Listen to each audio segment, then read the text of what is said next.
আগন্তুক 28 তাৰিখে ৰাতিপুৱা 7:30 বজাত আমি ইয়াত পালন কৰিম। এই ঈদুল আজহাৰ নমাজৰ পিছতে আমাৰ ক্ৰীড়া চৰিত অনুযায়ী আগৰ পৰা যিটো আমাৰ ধৰি আহিছোঁ, আমি পালন কৰি আহিছোঁ কুৰবানী কথা।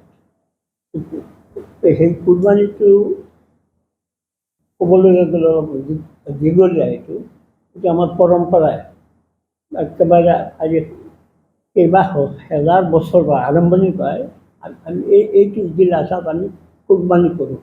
কাৰণ যিগৰাকী নবীয়ে এইটো তেওঁৰ পৰা আৰম্ভ হৈছিল, তেওঁ নিজৰ একমাত্ৰ পুতেকক আল্লাহ ৰাস্তাত কুৰবানী দিছিল, খোদাৰ নামত উচৰ্গা কৰিছিল। সেই তাৰ পৰা এইটো নিয়মটো আহিছে।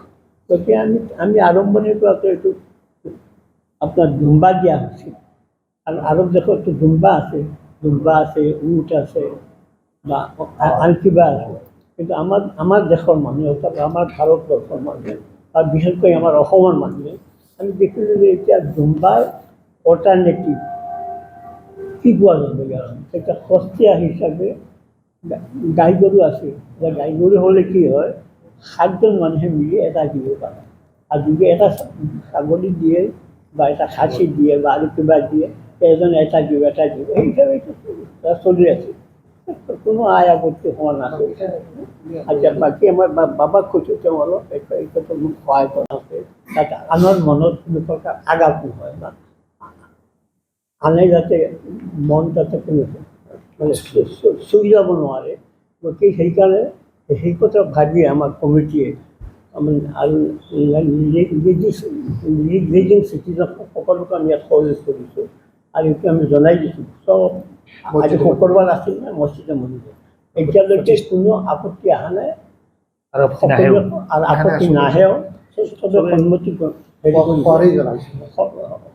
কাৰণ আমাৰ পৰা আমাৰ যিটো সাতাংশহে যিটো ঐক্য সংগতি আমাৰ অসমত বিশেষকৈ আছিল, আমি এইটো বিচাৰোঁ, এইটো আগলৈ থাকক আৰু আমি সকলোৱে মিলি জুলি উৎসৱটো পালন কৰোঁ। মানে মূল কথাটো হ'ল এইবাৰ আপোনালোকে গৰু কুৰবানী নিদিয়ে। আমাৰ সিদ্ধান্ত সংবাদ মাধ্যমৰ দি বুজাইবাসী ৰাইজক কি ক'ব বিচাৰে, যিহেতু ঈদ সমাগত?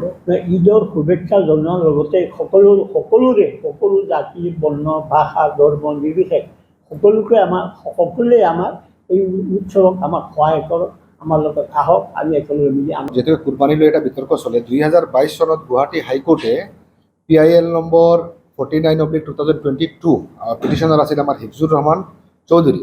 তেখেতে এটা PIL মানে দাখিল কৰিছিল আৰু সেই PIL মতে কুৰবানি দিয়াত কোনো ধৰণৰ আপত্তি নাই বুলি গুৱাহাটী হাইকোৰ্টে ইতিমধ্যে 2022 চনত এটা আদেশ দিছে।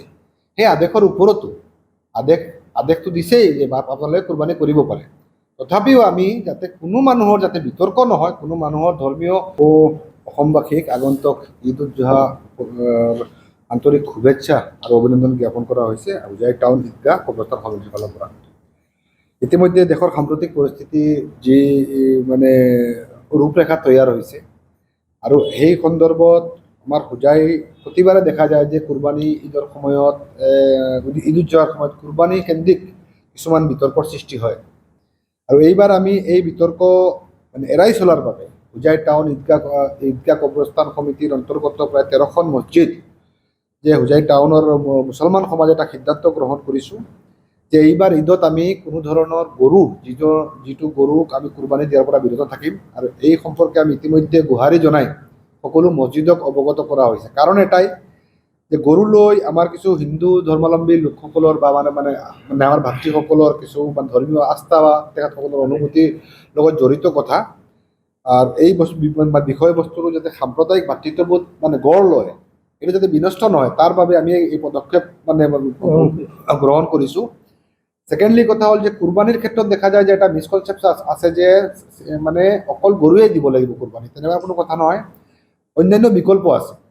যিহেতুকে অসমত গৰুটো আছিল আপোনাৰ সহজলভ্য, দুম্বা, উট এই ধৰণৰ মানে